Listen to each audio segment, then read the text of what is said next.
On the outside, Taco Bell looks like one of the safest franchise bets you can make. But what they don't tell you up front might surprise you. I went through their franchise disclosure document, and there are some unusual details that every potential franchisee should know before signing.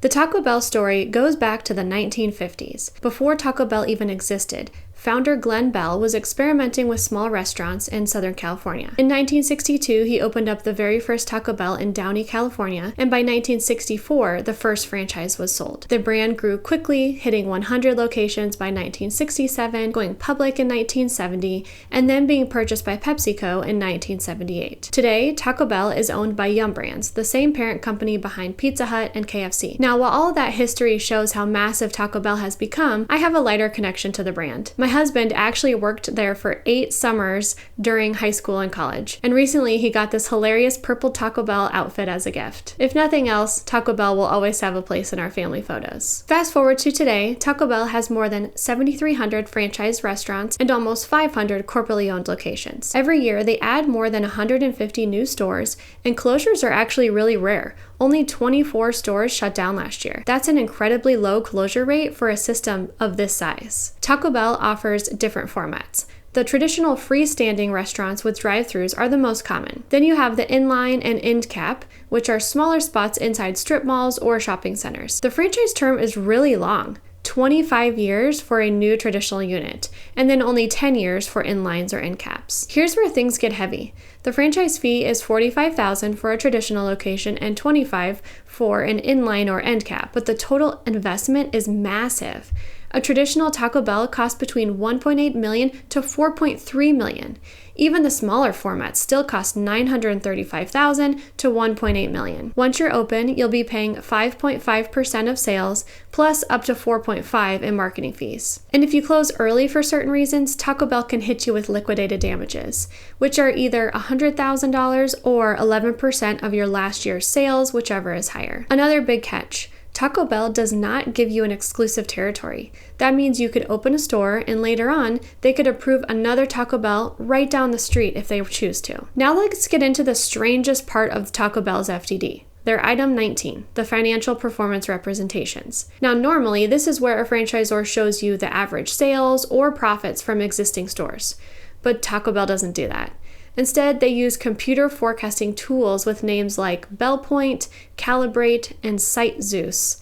And these are computer-generated programs that look at the demographics, traffic, and competition to create sales projections for a new location. I'm sure these are useful tools to use when planning, but here's the problem. Taco Bell openly admits that these forecasts have a huge margin of error.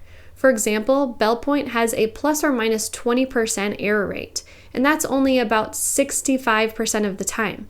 That means more than a third of the time, the projection can miss the mark completely. So while other franchises show you what their stores actually make, Taco Bell is saying, here's what a model guesses you might make, but don't count on it. For a brand this size, that's pretty unusual and should raise a little bit of a red flag. On the other hand, here's something you don't see in a system this big.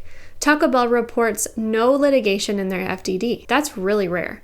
Most major brands have at least a handful of lawsuits going on, but Taco Bell is currently showing 0. Now, setting aside the franchise details for a moment, here's my personal take as a customer. My family goes to Taco Bell almost every Sunday for lunch. It's become a little tradition for us, just like it was for me when I was growing up. And while Taco Bell isn't exactly health food, I will admit it, I do love it. And they've been bringing back some of my favorite discontinued items like the chili cheese burrito, which is on the menu again right now. They also brought back the enchilada briefly, and the tostada made a short return as well. I get way too excited about these old favorites that come back, and I think that's part of why Taco Bell has such a loyal following. Quick tip, if you go to Taco Bell frequently, you should really download their app. You'll get free items through ordering through the app. Is Taco Bell worth investing in as a franchise? On one hand, it's a powerhouse brand with decades of history, strong growth, and one of the lowest closure rates you'll ever see.